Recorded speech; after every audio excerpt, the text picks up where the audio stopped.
ভয় শুধু ভৌতিক কিছু নয়। ভয় কখনো আসে বিশ্বাসের ভাঙনে আর অন্ধতার ভিতর দিয়ে। ভয় লুকিয়ে থাকে বিশ্বাসের অন্ধকারে আর মাঝে মাঝে বইয়ের পাতায়। আজকের সিনেমা ঠিক সেই ভয়টাকেই তুলে ধরেছে।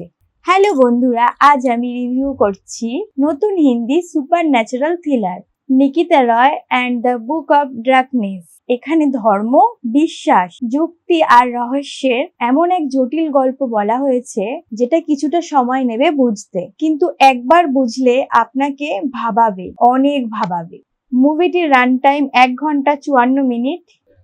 হ্যালো, আমি সিনেমাসি। চলো এবার গল্প থেকে ঘুরে আসি।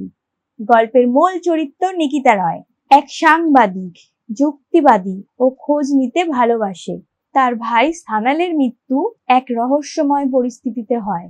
এই মৃত্যুর সূত্র ধরেই সে পৌঁছে যায় এক গোপন ধর্মীয় গোষ্ঠীর কাছে, যেখানে এক রহস্যময় বই আছে, দ্য বুক অফ ডার্কনেস। এই বইটা শুধু গল্প নয়, মানুষের বিশ্বাস, ভয় আর অবচেতন মনে খেলা করে এমন সব কথার ভান্ডার। অভিনয়ের কথা একটু বলে রাখি, সোনাক্ষী সিনহা এখানে ভিন্ন রকমের অভিনয় করেছেন। তার চরিত্রটা শক্ত, যুক্তিসম্মত, কিন্তু এক সময় ভাঙে, আর সেই ভাঙনই সিনেমার মূল আবেগ। সোনাক্ষী সিনহা তার চরিত্রে দুর্দান্ত। পরেশ রাওয়াল এক অন্ধকার আচ্ছন্ন ধর্মগুরু চরিত্রে ছিলেন, নিঃশব্দে ভয়ঙ্কর। তার চোখের দিকে তাকালেই আপনি বুঝবেন এই চরিত্রের ভয় মুখে নয়, মনে। ধর্মীয় গুরু অমরদেবের চরিত্রে যেন নিঃশব্দ আতঙ্ক। তার চোখে মুখে নেই কোনো উগ্রতা, তবু ভয় জমে যায় বুকের ভেতরে। অর্জুন রামপাল ও সুয়েল নায়ার সহকারী চরিত্রে ছিলেন সঠিক মাত্রায়, যদিও আরো একটু ভালো হতে পারত। এই সিনেমার সবচেয়ে বড় দিক তার থিম। এখানে অন্ধবিশ্বাস ভার্সেস যুক্তির অনুসন্ধান এর সংঘাত দেখানো হয়েছে। বিশ্বাস যখন অন্ধকারে নিয়ে যায়, তখন তার পরিণতি কি হতে পারে সেটাই প্রশ্ন তুলে দেয় এই ছবিতে। সাউন্ড ডিজাইন, লাইটিং ও ক্যামেরার ব্যবহার খুবই থ্রিলিং ছিল।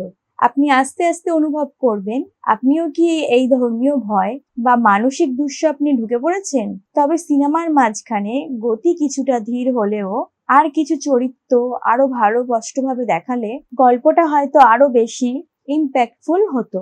এই মুভির পজিটিভ দিকগুলো যেমন আমার ভালো লেগেছে, সোনাক্ষী ও পরেশ রাওয়ালের শক্তিশালী অভিনয়, গল্পের ভেতরে রহস্য এবং একটা সুন্দর মেসেজ। সিনেমার ভিজুয়াল ও সাউন্ড অ্যাটমসফিয়ার দুর্দান্ত, আপনাকে ফিল করতে বাধ্য করবে। ঠিক সেরকম কিছু এখানে নেগেটিভ দিকগুলো আছে।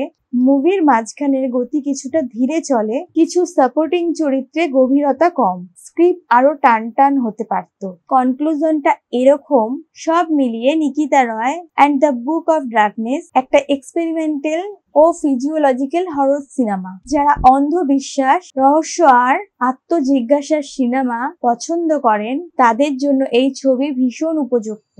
তবে সাধারণ মশলাদার থ্রিলার দর্শকদের জন্য এটি একটু ধীর ও ভাবনায় ডুবে যাওয়ার মতো হতে পারে। সব প্রশ্নের উত্তর খুঁজতে গেলে কখনো কখনো নিজেকেই হারিয়ে ফেলতে হয়। সিনেমাটা শুধু ভয় দেখানোর জন্য বানানো হয়নি, এটি আমাদের প্রশ্ন তোলে।